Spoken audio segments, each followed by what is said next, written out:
આજકાલ જો ખેતરની અંદર પાકની સિઝન ચાલતી હોય તો મજૂર પણ નથી મળતા અને છતાં મજૂર મળી જાય તો તેમની જે મજૂરી હોય છે એ ઘણી બધી મોંઘી હોય છે અને અમુક લોકોને તો મજૂરી આપતા પણ મજૂર નથી મળતા। ત્યારે આ ખેડૂત ભાઈએ જે દિમાગ લગાવ્યું છે ને ખરેખર એક સરસ મજાનું લગાવ્યું છે। હવે ખેતરની અંદર તમાકુ વાવેલી હોય છે અને આ તમાકુનું ભાઈ ઘણું બધું કામ હોય છે। તમાકુનું કામ કોઈ સહેલું નથી, કારણ કે મારે પણ વાવેલી છે અને મને ખબર છે।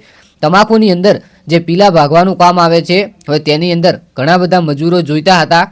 ત્યારે આ ભાઈએ જે દિમાગ લગાવ્યું છે, બુદ્ધિનો ઉપયોગ કર્યો છે અને એ પણ એક ખેડૂતના દીકરાએ એ જોઈને ઘણા લોકો એમ ચોંકી ગયા કે વાહ ભાઈ વાહ, આવું તો અમારે પણ બનાવવું છે। ખેતરની અંદર 3 થી 4 જે રોબોટ આવે છે એ રોબોટ લઈને મૂકી દીધા અને આ રોબોટ હવે આ જે પીલા છે આ પીલા ભાગ છે। આ મિત્રો આ જે 24 કલાક પાછું કામ કરશે। આ જે રોબોટો છે આ થાકતા પણ નથી, તેમને થાક પણ નથી લાગતો। આપણે જે મજૂરો 2 કલાકે બેસાડવા પડે, અડધો કલાકે બેસાડવા પડે, આ રોબોટો બેસવાનું પણ નહીં, 24 કલાક કામ ચાલુ એવું કામ કરે છે। પરંતુ જે હકીકત છે એ આપણે છેલ્લે જાણીશું। શું મિત્રો તમારે જે પાક વાવેલો છે તેની અંદર આવા રોબોટ લાવવા જોઈએ? કારણ કે મિત્રો એક રોબોટ એવું કામ કરે છે જે સાચું માણસ કરે એવું પણ કામ કરી શકે છે।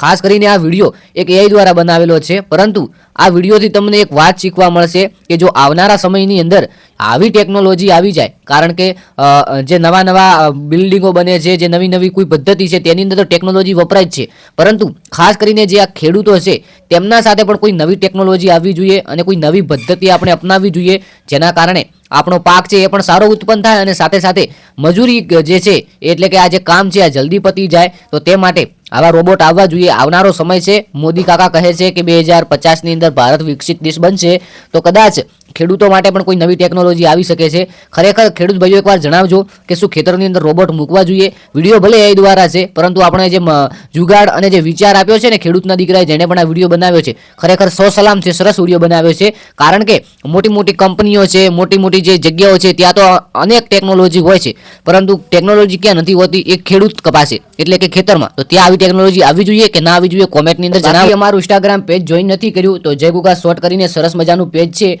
ત્યાં તમને દરરોજ ગુજરાતની જે ટ્રેન્ડિંગ રીલ છે જોવા મળી શકે છે અને 5000થી પણ વધુ લોકો જોડાઈ ગયા છે। તો તમારે કોઈ કામ હોય તો તમે ત્યાં ડીએમ કરી શકો છો અથવા પેજને ફોલો કરી શકો છો, ત્યારે તમને અવનવી પોસ્ટો જોવા મળશે અને સરસ મજાની। તો ખાસ કરીને વિડીયો બને તેટલો શેર કરજો। આ વિડીયો ઇન્ફોર્મેશન હતો અને એઆઈ દ્વારા હતો। બાકી નવા વિડીયોની અંદર મળીએ। જય ગુગા મહારાજ, જય દ્વારકાધીશ, જય